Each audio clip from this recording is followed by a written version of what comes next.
बद्री नारायण नारायण नारायण बद्री नारायण नारायण नारायण बद्री नारायण नारायण नारायण बद्री नारायण नारायण नारायण बद्री नारायण नारायण नारायण नारायण नारायण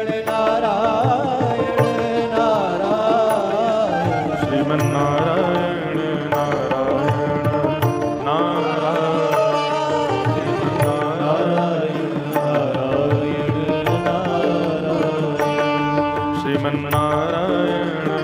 नारायण नारायण श्रीमन्नारायण नारायण नारायण नारायण नारायण नारायण श्रीमन्नारायण नारायण नारायण नारायण नारायण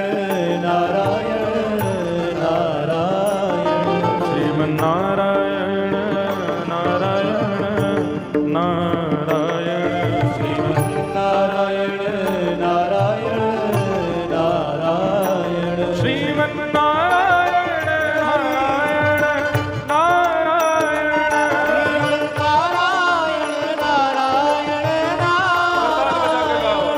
भजमन नारायण नारायण नारायण भजन नारायण नारायण नारायण श्रीमन्नारायण नारायण नारायण नारायण नारायण नारायण ओ बद्री नारायण नारायण नारायण हरि नारायण नारायण नारायण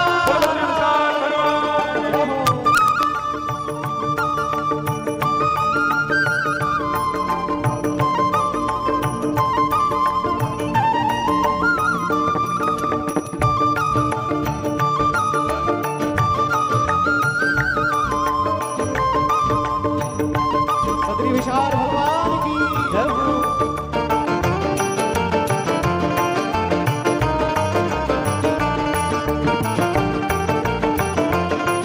भाव से गाओ करताल बजाते बद्री नारायण नारायण नारायण बद्री नारायण नारायण नारायण कौन कौन दर्शन करके आ गया बद्रीनाथ भगवान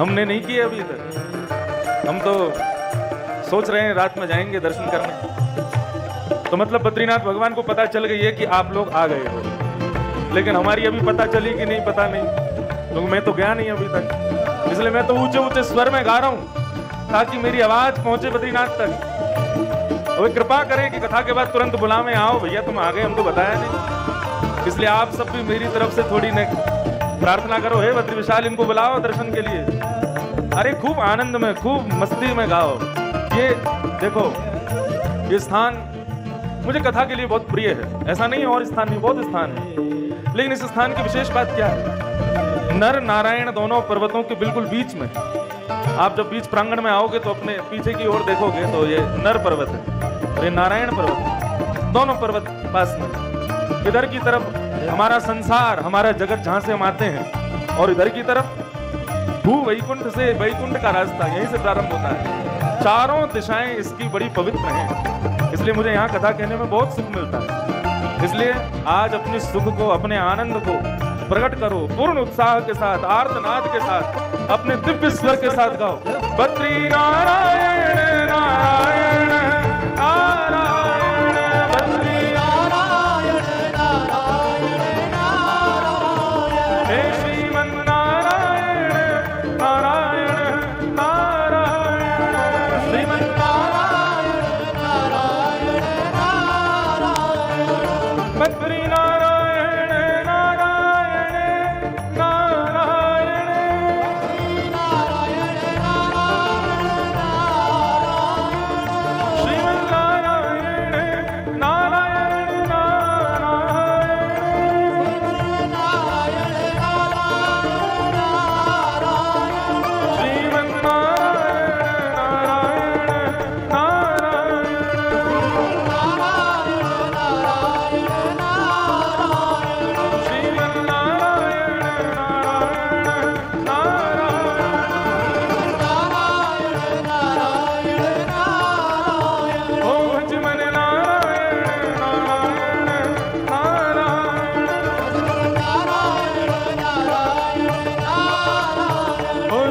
श्रीमन्नारायण भजमन नारायण श्रीमन्नारायण भजमन नारायण श्रीमन्नारायण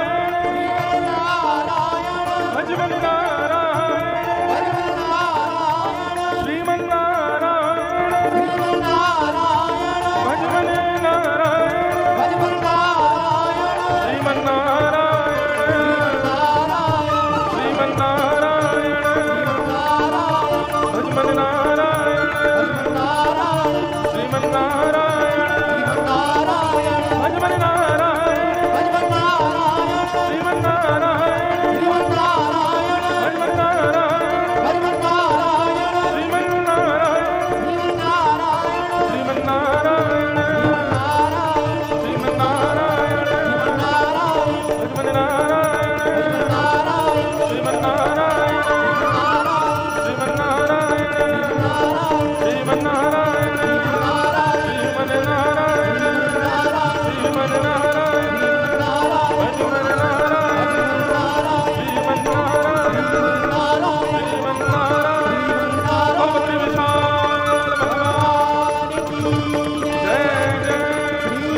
बोलो वृंदावन बिहारी लाल की श्री राधा रमण लाल की श्री राधा वल्लभ लाल की श्रीमद्भागवत महापुराण की श्री वेदव्यास भगवान की श्री सुखदेव जी महाराज की जगत जननी श्री गंगा मैया की श्री सरस्वती मैया की नर नारायण भगवान की सब संतन की सब भक्तन की सब विप्रन की जय जय श्री राधे जय जय श्री राधे जय जय श्री राधे प्यारे गिरधर लाल की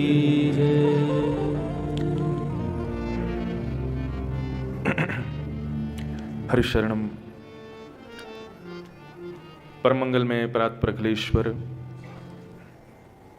अकारण करुणा वृणालय भक्त वांछा कल्पतरु तड़िद्युत विनिंदित पीतांबरधारी श्री बाल कृष्ण लाल की वांगमयी प्रतिमूर्ति शब्दमयी प्रतिमूर्ति वाणीमयी प्रतिमूर्ति हम सब के मध्य में विराजमान श्रीमद् भागवत को बारंबार प्रणाम।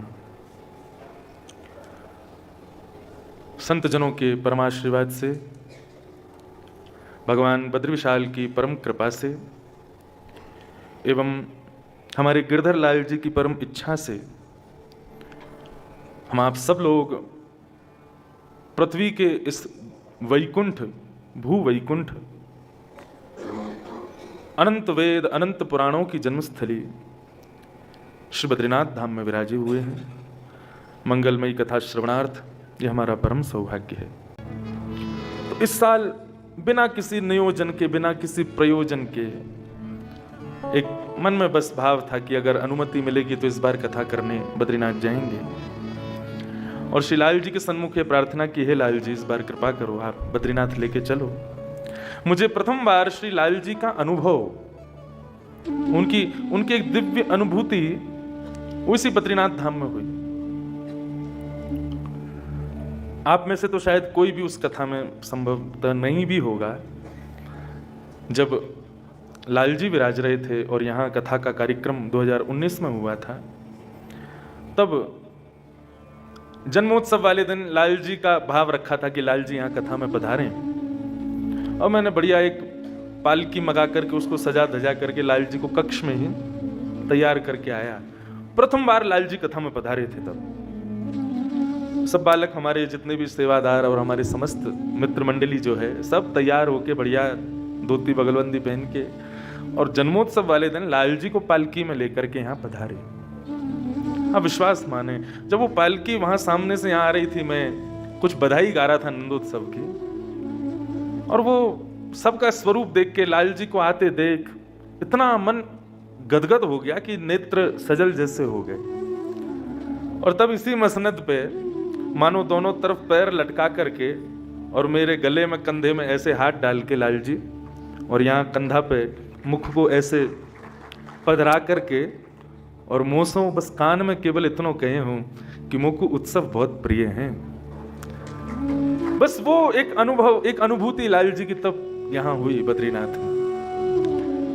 और हमारे सब भक्तिपथ सेवा ट्रस्ट के लोग जानते हैं, मैंने उसी दिन लाल जी जब यहाँ विराजे, मैंने मंच से बिना किसी से बात किए बोल दिया कि लाल जी का प्रथम जन्मोत्सव नाथद्वार में होगा। बाद में सब बोले कैसे होगा, क्या होगा, मैंने कहा कैसे होगा नहीं पता, लेकिन होगा, क्योंकि लाल जी को उत्सव प्रिय है। फिर उसके बाद उत्सवों का क्रम तो आप लोग सब जानते हैं, लाल जी का जनवरी में होता है। लेकिन बद्रीनाथ एक वो स्थान है जहां पर ठाकुर जी का, मुझे हमारे लाल जी का, गिरधर लाल जी का मंगल में अनुभव हुआ, अनुभूति हुई। तब से ही भाव था कि हर वर्ष आऊंगा, लेकिन 2 वर्ष नहीं आ पाया, इसलिए इस वर्ष ये नियोजन हुआ है। आओ सुनाते हैं कुछ बढ़िया। सबसे पहला प्रश्न, त्रिलोकीनाथ को तपस्या की क्या जरूरत है? वो क्यों तप में बैठे हैं यहां पर? वो अपनी भ्रुकुटी टेढ़ी कर देते हैं तो प्रलय हो जाता है, वे मुस्कुरा जाते हैं तो व्यक्ति का जीवन बन जाता है। ये सारी सृष्टि जिनके केवल और केवल इशारे मात्र पर चलती है, उस त्रिलोकीनाथ को तपस्या की क्या आवश्यकता है? वो यहां तप कर रहे हैं, क्यों? किसकी प्राप्ति के लिए, किस सिद्धि के लिए, किस किस किस उपलब्धि के लिए? क्या यह प्रश्न नहीं उठता कि आदि ब्रह्म नारायण,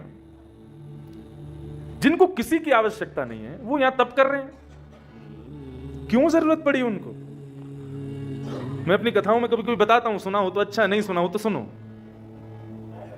कर्म की पत्नी का नाम है तपस्या, और कर्म और तपस्या इन दोनों के पुत्र का नाम है फल, जो हमें प्राप्त होता है। हम सब लोगों के पास में 2 वस्तु हैं, कर्म है और फल है, तपस्या नहीं। कई लोग तो बद्रीनाथ इसलिए नहीं आते क्योंकि यहां पर कोई भी 5 स्टार प्रॉपर्टी नहीं है। क्यों नहीं आते? बोले अरे वहां पर रुकने की 5 स्टार व्यवस्था नहीं है, इसलिए हम नहीं जा सकते। तो आपके लिए बद्रीनाथ है भी नहीं। 5 स्टार रहना है तो अपनी दुनिया में ही रहो। मैंने कल भी, हम आ रहे थे, हमारे बंबई के मधुसूदन जी, हमारे दिल्ली के डॉक्टर यशवर्धन जी, ये दोनों मुझको बेचारे उठा के लाए वृंदावन से। नहीं, वृंदावन से नहीं, कहां से आए? ऋषिकेश से। बहुत लंबी चौड़ी भागदौड़ करके आए हैं हम। तो रास्ते में थोड़ा बहुत चर्चा इस स्थान की हो रही थी, तब मैंने इनको एक भाव बताया। मैंने कहा देखो, जैसे आप विष्णु प्रयाग पार करोगे ना, जोशी मठ से नीचे विष्णु प्रयाग आता है, विष्णु प्रयाग के बाद जैसी चढ़ाई शुरू होती है, आप देखना अलग होती है। वातावरण बदल जाता है, स्थान बदल जाता है, सौंदर्य बदल जाता है, एक अलग सा सन्नाटा चारों तरफ। क्यों? क्योंकि ये पृथ्वी का भाग है नहीं, ये वैकुंठ है। ये वैकुंठ का एक प्रकार से कह लो प्रथम द्वार है, यहां से प्रारंभ होते हैं। यहां के आगे जाते हैं सतोपंथ आ जाता है, आगे से स्वर्ग का मार्ग आदि वो सब आता है, और फिर ऊपर चलते चले जाते हैं। वैकुंठ का रास्ता यही है। तो ये पृथ्वी का अंग नहीं है, इसलिए हमको यहां पर प्रतिकूलताएं झेलनी पड़ती हैं श्वास लेने में। नहीं तो आप देखो, आप सबके घर के बच्चे या आप सब बड़े लोग भी वैकेशंस मनाने के लिए मनाली जाते हैं, लेह लद्दाख जाते हैं, कश्मीर जाते हैं, सारे ये पहाड़ी इलाकों में आप लोग जाते हो। बद्रीनाथ से भी ज्यादा ऊंचाई पर पहाड़ी पर लोग जाते हैं और खूब खूब दिन रह के आते हैं, आनंद मस्ती करके आते हैं, कोई उनको दिक्कत नहीं होती। लेकिन यहां बद्रीनाथ में ज्यादा ऊंचाई नहीं है बद्रीनाथ की, यहां से ज्यादा ऊंचाई लेह लद्दाख आदि क्षेत्रों की है। वहां खूब सहजता से लोग घूमते हैं, खूब आनंद करते हैं, कोई दिक्कत नहीं। यहां आते ही इतनी व्यवस्थाएं लेके आओ, दवाइयां लेके आओ, ये लेके आओ, वो व्यवस्था, ये व्यवस्था, क्यों? क्योंकि ये मानवों का स्थान है ही नहीं। यक्षराज कुबेर की भूमि है ये कुबेर की नगरी है, वो यहां के राजा हैं। 6 महीने के लिए पांडुकेश्वर उनकी राजधानी होती है और 6 महीने स्वर्ग में राजधानी होती है।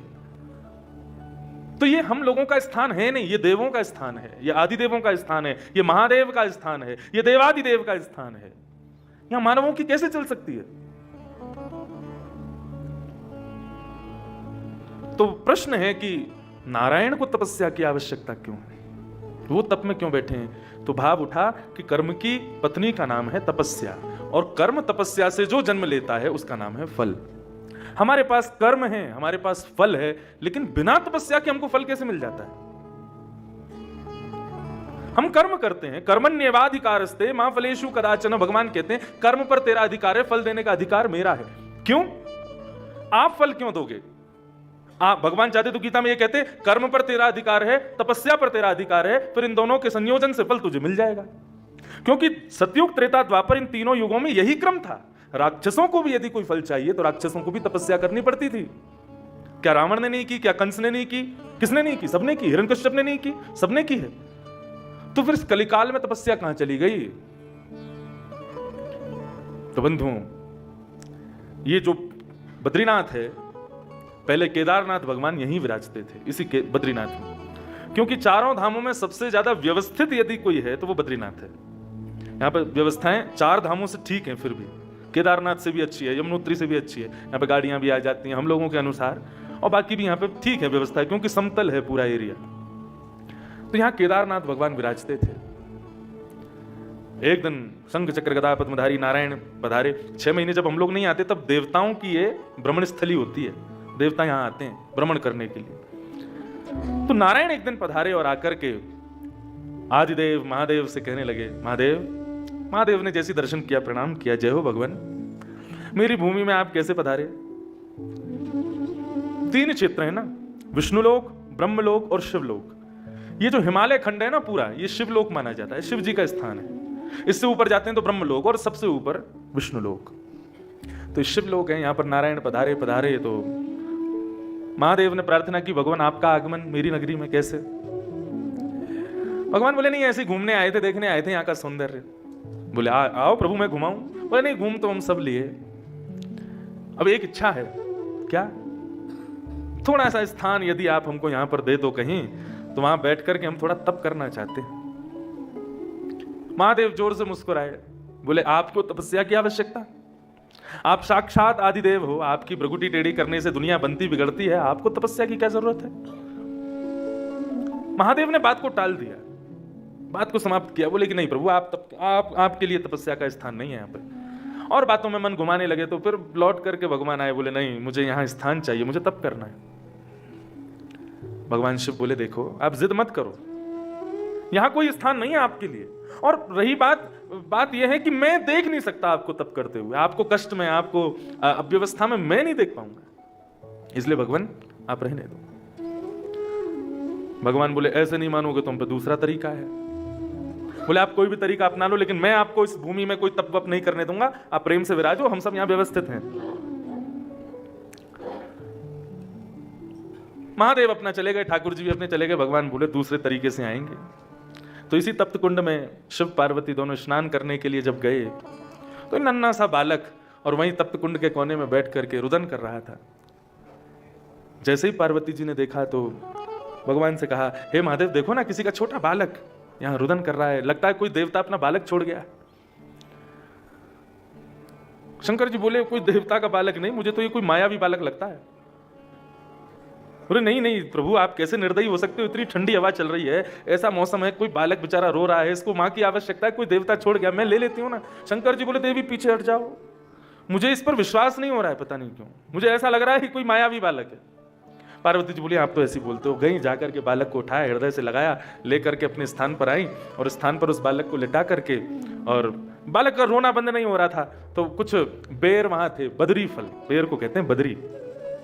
वो बदरी फल गेंद जैसे दिखते हैं, तो उस बालक को दिखा करके पार्वती जी थोड़ा आनंद करने, लो खेलो। वो बालक उन बदरी फलों को देख के शांत हो गया और अपने मुख में लेकर के उससे खेलने लगा।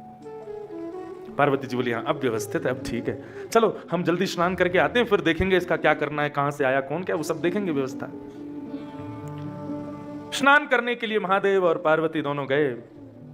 स्नान करके जैसे ही लौटे तो मुख्य द्वार मंदिर का बंद, भीतर से लॉक।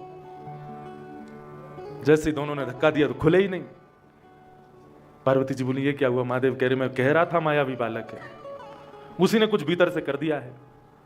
शंकर जी बोले ये ऐसे नहीं खुलेगा, रुको इसको मैं खोलता हूं। जैसे ही तीसरा नेत्र खोला क्रोध में भर करके, और उस तेज पुंज से, नेत्र से निकले हुए तेज से जैसे ही मुख्य द्वार खुला, तो जिस स्थान पर केदारनाथ विराजते थे उस स्थान पर शंख चक्र गदा पद्मधारी श्रीमन नारायण विराज गए और तपस्या की मुद्रा में विराज गए, तपस्या करने बैठ गए ठाकुर जी।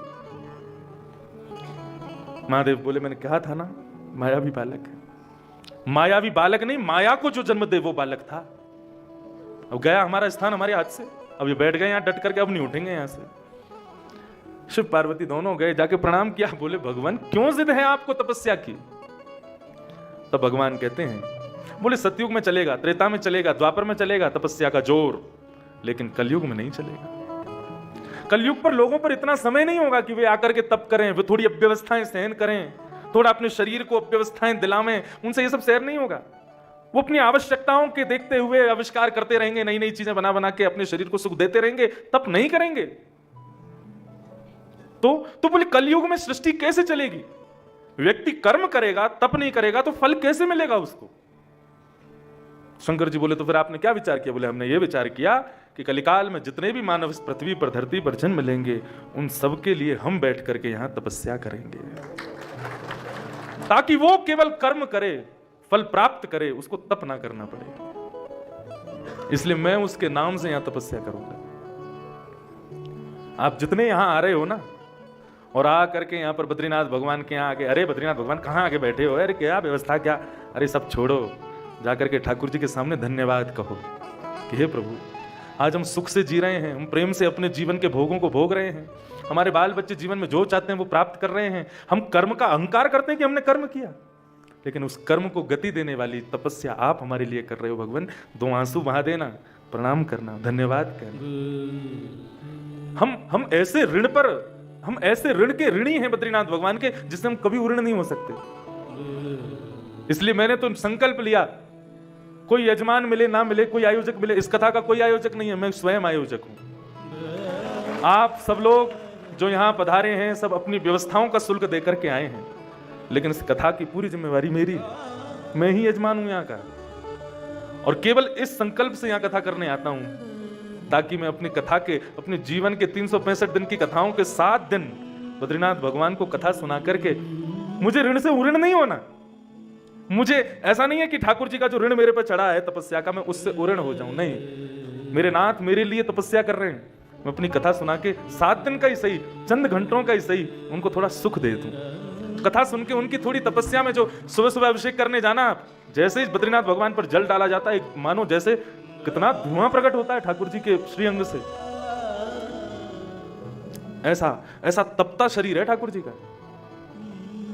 घी का लेपन, चंदन का लेपन सब पिघल जाता है, ऐसा अंग है श्री बद्रीनाथ भगवान का। तो इस कथा के माध्यम से केवल इतना भाव है, बद्रीनाथ भगवान मेरी इस टूटी फूटी वाणी से कुछ क्षण का ही सही आपको थोड़ा सुख मिल जाए, आपको थोड़ा आराम मिल जाए, आपको थोड़ा आनंद मिल जाए, हम इसलिए पधारे।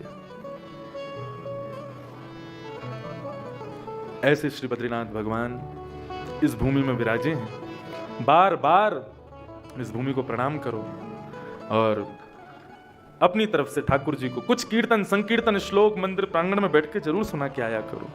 ठाकुर जी को थोड़ा सुख मिले, थोड़ा आराम मिले, इस भावना से।